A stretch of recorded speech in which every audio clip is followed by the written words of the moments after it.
गुरु ब्रह्मा महिमालेक शरणं गुरु ब्रह्मा महिमालेक शरणं गुरु ब्रह्मा महिमालेक शरणं। बाबा किछि समय गल्प बंद करी बाहर को आसिले। बाहर किछि गोटाए गंध बारी पारिले। अति मन दुखरे घर भीतर को जाई बसिले। बाबा नीरव होई बसी थांती। ग्रामवासी मध्यरु जने कहिले, बाबा आज्ञा आउ गोटे गल्प कहतु। बाबा कहले हेउ कहिबा। निरंजन को कहिले, तमे माने विश्राम कर, ठंडा अधिक हेउछि। बाहरे झिपी झिपी वर्षा सांग को हालका पवन मध्य होई शीतर प्रकोप वृद्धि करुछि। निरंजन और अन्य दुई शिष्य निद्रारे शोईगले। बाबा लक्ष्य कले निरंजन शोई पड़िलेଣି। तेणु बाबा आरंभ कले, मु गल्प कहवा पूर्वरु अति दुखर सहित प्रभु परमेश्वर निकटरे प्रार्थना करुछि, प्रभु अलेख गोसाई ये ग्रामवासी को सद्बुद्धि दियंतु, जीव प्रति दया भाव रक्षा करंतु। गल्प आरंभ कले, मु आजी जो गल्प आरंभ करी ताहा साहित्यिक कालंदी चरण पाणिग्राही गल्परू गोटे गल्प। तांको जन्मस्थान पुरी जिला विश्वनाथपुरर एक नैष्टिक ब्राह्मण परिवार रे जन्म होइतिला। से कटकरे तांकर कर्मस्थली बाछि नैथिले। सेठारे रही विभिन्न कविता और गल्प रचना करथिले। ताहारी मध्यरु गोटे गल्प कहूछि सुन। मनुष्य जन्म एक श्रेष्ठ जीव जन्म, तथापि बल प्रयोग करी अन्य निरीह जीव मानक प्रति निर्दय भाव किपरि थाए ताहार एक ज्वलंत उदाहरण।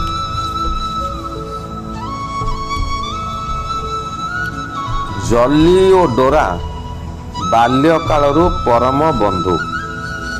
क्षणक पई जणे अन्य जनकू छाड़ी रहिबाकू राजी होंती नाही। दुहिंक भितरे निबिड़ बंधुता। दुहिंकर बंधुतार निबिड़ता को कल्पना करिबा साधारण मनुष्य चिंतार बहिर्भूत। एटी कहूची जल्ली और डोरा ई दुई जन किए से। जल्ली एक निरीह कोमल मृग शिशु। जमीदार बाबू दिने जने विदेशी बंधु सम्मुखरे निजर शिकार कौशल तारीफ देखाइबा को जाई जल्ली को पाइथिले। किपरि पाइथिले ना, जल्ली निज माँ ठारू स्तन्यपान करिबा समय रे शिकार प्रेमी जमीदार गुली चलाई तार माँ को बद्ध करथिले। माटी सेठी टली पड़िबा समय रे निर्बोध शिशुटी माँ पाखरे थिबार निर्भयता बलरे सेठी छिड़ा होई रहिला। काहेकि ना से ता माँ पाखरे छिड़ा होइछि, तार कौनसी भय नहीं। जमीदार बाबूंक लोक माने ताकू अक्लेशरे धरी पकेइले। मातृहरा हेबा समयर निर्बोध लुह छल छल आखि दुईटी को चाही जमीदार बाबूंकर ता प्रति एक गभीर वात्सल्य और श्रद्धा सृष्टि होइतिला। सेही दिन ठारू मृग शिशुटी जमीदार बाबूंकर आदरर अलियल कन्या जल्ली नाम रे परिचित हैला। पुणी जमीदार मानकर 4 वर्षर अलिअली कन्यार जल्ली हेउची परम बांधवी। गड़जात जंगलर कृष्ण सार मृग शिशु कन्या निरात शाकाहारी। से मांस भक्षण करे नाही। डोरा डोरा गोटे इंग्लिश ग्रे हाउंड। आसीछि विख्यात लंडन नगरी। ସମ୍ପୂର୍ଣ୍ଣ ମାଂସାଶୀ। ସେ ମାଂସ ବ୍ୟତୀତ ଅନ୍ୟ କିଛି ଭକ୍ଷଣ କରେ ନାହିଁ। କିନ୍ତୁ ଜଲି ଓ ଡୋରା ଆବାଲ୍ୟ ପରମ ବନ୍ଧୁ। କେହି କାହାକୁ ଛାଡ଼ି କ୍ଷଣେ ରହିବାକୁ ପସନ୍ଦ କରନ୍ତି ନାହିଁ। ଜଲିର ଯଦି କୌଣସି ସମୟରେ ଦେହ ଖରାପ ହୁଏ, ଡୋରା ତାକୁ କୁଆଡ଼େ ଛାଡ଼ି ଯାଏ ନାହିଁ କି ଡୋରାର କିଛି ରୋଗ ହେଲେ ଜଲି ତାକୁ ଛାଡ଼ି କୁଆଡ଼େ ଯାଏ ନାହିଁ। ତାହାର ଅସୁସ୍ଥତା ନିରାକରଣ ପାଇଁ ଜଲି ତାର ଦେହ ସାରା ଚାଟି ସେବା କରିବାରେ ଲାଗି ପଡ଼େ। ଦୁହେଁ ଯେତେବେଳେ ସୁସ୍ଥ ଥାଆନ୍ତି ଏକାଠି ମନ ଭରି କ୍ରୀଡ଼ା କୌତୁକ କରନ୍ତି, ଧାଁ ଦପଡ଼ କରନ୍ତି।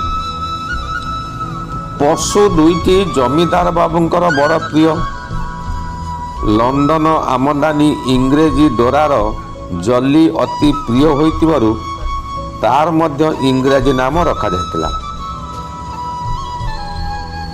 ଜମିଦାର ବାବୁଙ୍କର କର୍ମକ୍ଳାନ୍ତ ଜୀବନରେ ଏ ଦୁଇଟି ପଶୁ ଥିଲେ ତୃପ୍ତି ଆଉ ଆଶ୍ୱସ୍ତିର ଦୁଇଟି ଉପାଦାନ। ଜମିଦାର ବାବୁ ଯେତେବେଳେ କଚେରୀ ସମ୍ମୁଖରେ ଥିବା ପ୍ରକାଣ୍ଡ ପଡ଼ିଆରେ ପରିଭ୍ରମଣ ଉଦ୍ଦେଶ୍ୟରେ ବାହାରନ୍ତି, ସେତେବେଳେ ଏହି ଦୁଇ ପ୍ରାଣୀକୁ ଘରେ ବାନ୍ଧି ରଖିବା କଷ୍ଟକର। ଦୁହେଁ ତାଙ୍କର ସହଚର ଭାବରେ ଚାଲିଥାନ୍ତି ଆଗେ ଆଗେ ଏବଂ ଜମିଦାର ବାବୁଙ୍କର ମନ ତୁଷ୍ଟି ପାଇଁ କେତେ କ'ଣ କ୍ରୀଡ଼ା ନୈପୁଣ୍ୟ ପ୍ରଦର୍ଶନ କରିଚାଲନ୍ତି। ଜମିଦାର ବାବୁ ତାଙ୍କ ଗସ୍ତରେ ବାହାରିବା ବେଳେ ଜଲି ତାଙ୍କ ହାତ ଚାଟି ଚାଟି ଘଷି ହୋଇ ଗେଲା ହୁଏ। ଡୋରା ଛୁଟି ଆସି ତାଙ୍କ ସମ୍ମୁଖରେ ଆଗ ଗୋଡ଼ ଦୁଇଟି ଯୋଡ଼ି ନମସ୍କାର କରି ଲାଙ୍ଗୁଡ଼ ହଲାଏ। ଅନ୍ୟ କୌଣସି କୁକୁର ଯଦି ଜଲି ଉପରେ ଲୋଲୁପ ଦୃଷ୍ଟି ପକାନ୍ତି, ଜଲି ତ୍ରସ୍ତ କାତର ହୋଇ ବାବୁଙ୍କ ଦୁଇ ପାଦ ମଧ୍ୟରେ ଠେଲି ଠେଲି ପ୍ରବେଶ କରେ। ଡୋରା ଏହା ଜାଣିପାରି ଯୁଦ୍ଧ ପାଇଁ ପ୍ରସ୍ତୁତ ହୋଇପଡ଼େ ଓ ଯୁଦ୍ଧ କରି ଶତ୍ରୁ ଶ୍ୱାନ ଗୁଡ଼ିକୁ ଛତ୍ରଭଙ୍ଗ କରାଇଦିଏ। ଜଲି ଏବଂ ଡୋରାଙ୍କର ଏହି ସରଳ ଜୀବନଧାରା ଭିତରେ ହଠାତ୍ ଏକ ଝଡ଼ର ସୃଷ୍ଟି ହେଲା। ଯେଉଁଦିନ ପୋଲିସ ବିଭାଗର ଡିଆଇଜି ସାହେବ ଶୀତ ଛୁଟିରେ ଜମିଦାରଙ୍କର ଆତିଥ୍ୟ ଗ୍ରହଣ କରିବାକୁ ଆସି ପହଞ୍ଚିଲେ, ତାଙ୍କ ସହିତ ଆସିଥିଲେ ତାଙ୍କର ସ୍ତ୍ରୀ ଆଉ କନ୍ୟା। ଡିଆଇଜି ସାହେବଙ୍କ ସହିତ ଜମିଦାର ବାବୁଙ୍କର ବନ୍ଧୁତା ବହୁଦିନର। ମଝିରେ ମଝିରେ ସାହେବ ଶିକାର ଉଦ୍ଦେଶ୍ୟରେ ଆସି ଜମିଦାରଙ୍କର ଆତିଥ୍ୟ ଗ୍ରହଣ କରିଥାନ୍ତି। ଜମିଦାରଙ୍କର ଚର୍ଚ୍ଚାର ମଧ୍ୟ ତ୍ରୁଟି ହୁଏ ନାହିଁ। ଏଥର ମଧ୍ୟ ସେହିପରି 4 ଦିନ ଆଗରୁ ଅତିଥିଶାଳା ପରିଷ୍କୃତ ହୋଇ ସମସ୍ତ ଆୟୋଜନ ସମାପ୍ତ ହୋଇଛି। ଯେଉଁ ସ୍ଥାନରେ ହରିଣ ଓ ପକ୍ଷୀ ପ୍ରଭୃତି ଶିକାର କରିବା କଥା, ସେ ସ୍ଥାନରେ ଆବଶ୍ୟକ ଆୟୋଜନ ପ୍ରସ୍ତୁତ ହୋଇଛି। ଚାକର ବାକର ବେଠିଆ କର୍ମଚାରୀ ସମସ୍ତେ ଜମିଦାର ବାବୁଙ୍କ ଭୟରେ କର୍ମବ୍ୟସ୍ତ ହୋଇପଡ଼ିଛନ୍ତି। ଆସନ୍ତାକାଲି ଶିକାର ଯାତ୍ରା। ଶିକାର ସ୍ଥଳୀ ଜମିଦାରଙ୍କ ପ୍ରାସାଦ ଠାରୁ 12-14 କିଲୋମିଟର ରାସ୍ତା। ନିପଟ ଜଙ୍ଗଲ, ଘର ଦ୍ୱାର କିଛି ନାହିଁ। ଚାକର, ଖାନସାମା, ବେଠିଆ ପ୍ରଭୃତି ଆଗରୁ ଜିନିଷପତ୍ର ନେଇ ବାହାରିଗଲେ। ପଛରେ ସାହେବ ପରିବାର, ଜମିଦାର ବାବୁ, ସାହେବଙ୍କ 2ଟି ଶିକାରୀ କୁକୁର ଏବଂ ଜମିଦାର ବାବୁଙ୍କର ଡୋରା ଓ ଜଲି। ଶିକାର ଯାତ୍ରାରେ ଜଲିର ଉପସ୍ଥିତି ନିହାତି ଆବଶ୍ୟକ ନଥିଲେ ବି ଜଲିକୁ ଛାଡ଼ି ଡୋରା କୌଣସି ସ୍ଥାନରେ ରହିପାରିବ ନାହିଁ। ମେରୀ ଖ୍ରୀଷ୍ଟମାସର ଆନନ୍ଦ ଅବସରରେ ସାହେବଙ୍କର ଶିକାର ଯାତ୍ରା ଖୁବ୍ ସଫଳ ଏବଂ ଆନନ୍ଦପ୍ରଦ ହେଉଥିବାରୁ ସାହେବ 2 ଦିନର କାର୍ଯ୍ୟକ୍ରମକୁ 5 ଦିନ ପର୍ଯ୍ୟନ୍ତ ବୃଦ୍ଧି କରିଥିଲେ। ଚତୁର୍ଥ ଦିନର ଶେଷ ବେଳକୁ ସମସ୍ତ ଜିନିଷ ପ୍ରାୟ ଶେଷ ହୋଇଯାଇଥିଲା। ତା ପରଦିନ ପୁଣି ଫେରିବାକୁ ହେବ ଜମିଦାରଙ୍କ ପ୍ରାସାଦକୁ।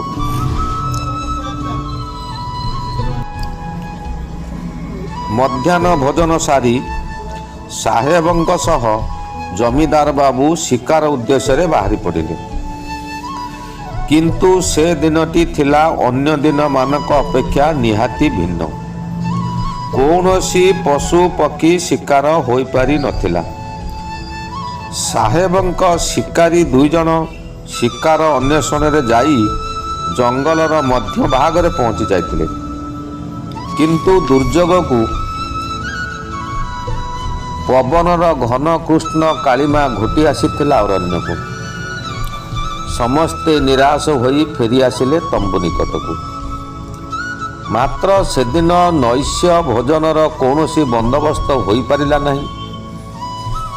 ପରିଶେଷରେ ମାଂସାଶୀ ଇଂରେଜ ସାହେବଙ୍କ ମୁଣ୍ଡରେ କ୍ଷୁଧାର ଆକୁଳତା ଓ ଲୋଲୁପତାର ଦୃଷ୍ଟାନ୍ତ ସ୍ୱରୂପ ଏକ ଅଦ୍ଭୁତ ଚିନ୍ତାଧାରା ସୃଷ୍ଟି ହୋଇଥିଲା। ସେ ନିକଟରେ ମହଜୁଦ ଥିବା କୃଷ୍ଣ ସାର କନ୍ୟା ଜଲିର ମାଂସ ଖାଇ ସେ ରାତ୍ରି ପାଇଁ ତାଙ୍କର କ୍ଷୁଧା ନିବାରଣ କରିବାକୁ ଚାହିଁଥିଲେ। ଜମିଦାର ବାବୁ ଏ ପ୍ରସ୍ତାବ ଶୁଣି ହଠାତ୍ ଅପ୍ରତିଭ ହୋଇ ଉଠିଲେ। ଏପରି ଏକ ନିଷ୍ଠୁର ସ୍ପର୍ଶକାତର ଅନୁରୋଧ ଶୁଣିବା ପାଇଁ ସେ ସ୍ୱପ୍ନରେ କେବେ କଳ୍ପନା ବି କରିନଥିଲେ। ଚିନ୍ତା ଓ ଚେତନାର ସଙ୍କଟ ମଧ୍ୟରେ ସେ କ୍ଷଣିକ ପାଇଁ ସ୍ତବ୍ଧ କାତର ହୋଇପଡ଼ିଲେ। ଚିନ୍ତା ରାଜ୍ୟରେ ତାଙ୍କର ଭୟଙ୍କର ଘୂର୍ଣ୍ଣିବାତ୍ୟାର ଏକ ଝଡ଼ ସୃଷ୍ଟି ହେଲା। ଏକ ପକ୍ଷରେ ସାହେବ ବନ୍ଧୁଙ୍କର ମନୋରଞ୍ଜନ ପାଇଁ ଅଦମନୀୟ ଅନୁରୋଧ ଏବଂ ଅପର ପକ୍ଷରେ ନିଜର ପ୍ରିୟରୁ ଅତି ପ୍ରିୟ କନ୍ୟା ସଦୃଶ୍ୟ କୃଷ୍ଣ ସାର ମୃଗ ଶିଶୁ ଜଲ୍ଲିର ଆସନ୍ନ ହତ୍ୟା। ହେଲେ ଜମିଦାର ବାବୁ ନାଚାର ନିଜର ଅନିଚ୍ଛା ସତ୍ତ୍ୱେ ବି ସେ ଜଲ୍ଲିର ଆସନ୍ନ ମୃତ୍ୟୁର ଦାରୁଣ ଅନୁରୋଧକୁ ପ୍ରତ୍ୟାଖ୍ୟାନ କରିପାରିନଥିଲେ। ଅଲକ୍ଷ୍ୟରେ ତାଙ୍କ ମୁହଁରୁ ସେଦିନର ନୈଶ ଭୋଜି ପାଇଁ ସମ୍ମତି ପ୍ରଦାନ କରିଥିଲେ। କିନ୍ତୁ ଗ୍ଲାନି ଅବଶୋଷର ମର୍ମଦାହ ଜମିଦାରକୁ ବିଚଳିତ କରିଥିଲା। ଜମିଦାର ବାବୁ ସିନା ନିଜ ହୃଦୟର ସମସ୍ତ ସ୍ନେହ ଓ ଶ୍ରଦ୍ଧାକୁ ଭୁଲି ଜଲିର ମୃତ୍ୟୁକୁ ସ୍ୱୀକାର କରିନେଲେ, ହେଲେ ବିଚାର ମାଂସାଶୀ ଉଗ୍ର ଗ୍ରେ ହାଉଣ୍ଡ ଡୋରା ଏଥିରେ ସାଲିସ କରିପାରିନଥିଲା।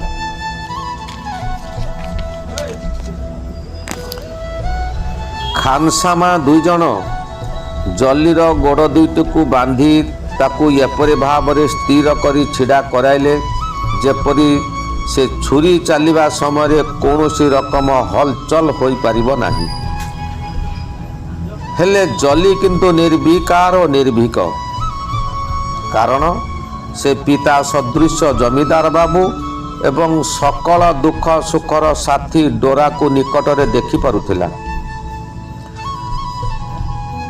ପାଦ ବନ୍ଧା ହେବା ପରେ କୌଣସି ବିପଦର ଆଶଙ୍କା କରି ସେ ତାର ଦୁଃଖ ସୁଖର ପରମ ସାଥୀ ଡୋରା ଏବଂ ତାର ଶୈଶବ ବିଶ୍ୱାସୀ ପ୍ରଭୁଙ୍କ ପ୍ରତି ଦୃଷ୍ଟି ପକାଉଥାଏ। ଡୋରା କିନ୍ତୁ ଏହା ସବୁ ଜାଣି ପ୍ରବଳ ବିରୋଧ କଲା।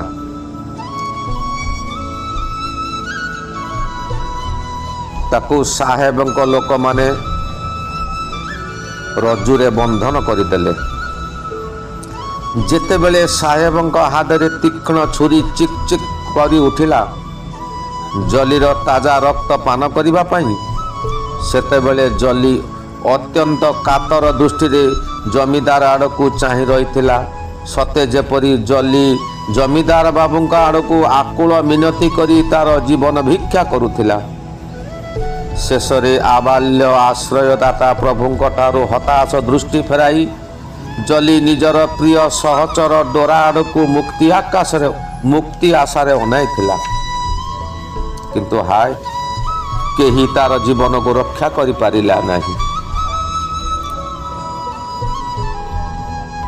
ନିଜ ଆବାଲ୍ୟ ବନ୍ଧୁ ଜଲି ପ୍ରତି ସଂଗଠିତ ଏ ନିଷ୍ଠୁର ଆଚରଣର ତୀବ୍ର ପ୍ରତିବାଦ କରିଥିଲା ଡୋରା। ଅନାହାର ଜର୍ଜରିତ କଣ୍ଠରେ ସେ ଜଲି ମୃତ୍ୟୁର ପ୍ରତିବାଦ କରି ଶେଷରେ କେଉଁଆଡ଼େ ଅନ୍ତର୍ଧ୍ୟାନ ହୋଇଗଲା। ଜମିଦାରଙ୍କ ସ୍ତ୍ରୀ ଏବଂ କନ୍ୟା ଜଲିର ଏ ଦାରୁଣ ମୃତ୍ୟୁକୁ ଅନିଚ୍ଛା ସତ୍ତ୍ୱେ ସହ୍ୟ କରିନେଲେ, କାରଣ ସେମାନେ ଥିଲେ ମଣିଷ।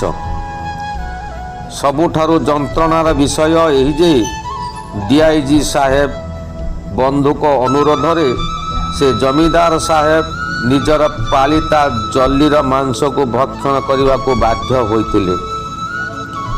ନିରୀହ ମୃଗ ଶିଶୁ ଜଲିର ମାଂସ ତା ପରଠାରୁ ଜମିଦାରଙ୍କ ପରିବାର ମଧ୍ୟରେ ଏକ ବିଳପିତ ଅଧ୍ୟାୟ ସୃଷ୍ଟି କରିଥିଲା। ଜମିଦାର ସାହେବକୁ ଡିଆଇଜି ସାହେବ ଜଲିର ମାଂସ ଖାଇବା ସମୟରେ ଜଲିର ଏକ କଲିଜା ଖଣ୍ଡକୁ ଦେଖାଇ କହିଲେ, ଏ ଜଲିର କଲିଜା ଅତି ସ୍ୱାଦିଷ୍ଟ, ଅତି ସୁନ୍ଦର ଲାଗୁଛି।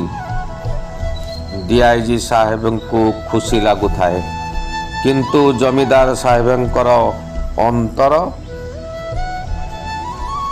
ଅନ୍ତରର କଷ୍ଟ କିଏ ବା ବୁଝିବ?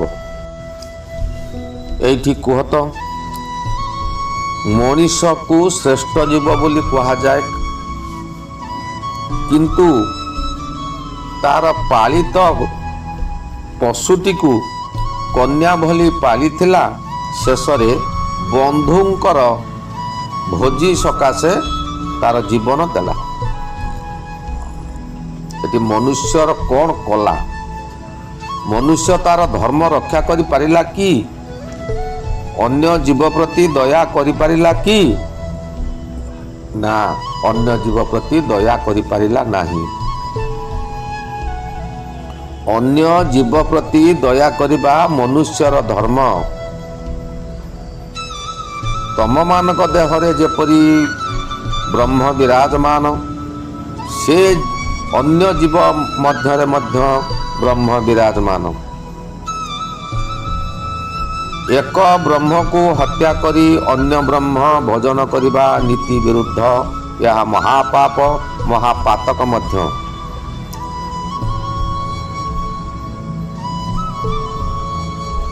ମନେକର ତମେ ଗୋଟିଏ ଛେଳି ପାଳିଛ, ତାର ଗୋଟିଏ ଛୁଆ ହୋଇଛି। ସେ ଛୁଆଟିକୁ ତମେମାନେ ଅତି ଯତ୍ନ ସହକାରେ ପୁତ୍ର କନ୍ୟା ଭଳି ପାଳନ କରିବ, କିନ୍ତୁ ବଡ଼ ହେଲେ ତାକୁ କଂସେଇକୁ ବିକିବ କିମ୍ବା ତମରି ଗ୍ରାମରେ ଏକତ୍ର ହୋଇ ତାକୁ ମାରିଦେବ, ମାରି ମାଂସ ଭାଗ କରି ଖାଇବ। ତମେ ବି ସେଥିରୁ ଆଣିକି ଖାଇବ। ତମ ପୁତ୍ର କନ୍ୟାକୁ ମାରି ତମେ ଖାଇପାରିବ କି? ଗ୍ରାମବାସୀ ମାନେ ସମସ୍ତେ ସ୍ତବ୍ଧ। ଗ୍ରାମରେ ଆଜି ଭୋଜି ହେଉଛି। ବାବା ଜାଣିପାରି ଏ କଥା କହିଲେ। ସମସ୍ତେ ଦୁଃଖିତ ସହକାରେ ବାବାଙ୍କୁ ଶରଣ ହୋଇ କହିଲେ, ବାବା ଆଜ୍ଞା, ଏହା ଆମର ବଡ଼ ଭୁଲ ହୋଇଯାଇଛି। ଆମେ ଜାଣିନଥିଲୁ ଜୀବ ହତ୍ୟା ଏତେ ବଡ଼ ମହାପାପ। ଆଉ ଆମ ଗ୍ରାମରେ ଜୀବ ହତ୍ୟା ହେବ ନାହିଁ। ଆପଣ ଆମକୁ କ୍ଷମା କରିଦିଅନ୍ତୁ। ବାବା କହିଲେ, ପ୍ରଭୁ ଅଲେଖ ତମ ହୃଦୟରେ ସଦ୍ବୁଦ୍ଧି ଦିଅନ୍ତୁ। ତମେମାନେ ଅନ୍ୟ ଜୀବ ପ୍ରତି ଦୟା କର। ଜୀବେ ଦୟା, ଏହା ହେଉଛି ମାନବର ଧର୍ମ। ମାନବ ଧର୍ମ ହେଉଛି ମହିମା ଧର୍ମ। ମହିମା ଧର୍ମ ପ୍ରକୃତରେ ମାନବ କ'ଣ କରିବା ଉଚିତ, କ'ଣ ନ କରିବା ଉଚିତ, ତାହା ହିଁ ଦର୍ଶାଇଥାଏ। ହେଉ ବାପା, ଆଜି ଏତିକି ଥାଉ। ଆସନ୍ତାକାଲି ସକାଳକୁ ଅନ୍ୟ କିଛି ଗଳ୍ପ କରିବା। ଗୁରୁ ବ୍ରହ୍ମ ମହିମା ଅଲେଖ ଶରଣ। ଗୁରୁ ବ୍ରହ୍ମ ମହିମା ଅଲେଖ ଶରଣ। ଗୁରୁ ବ୍ରହ୍ମ ମହିମା ଅଲେଖ ଶରଣ।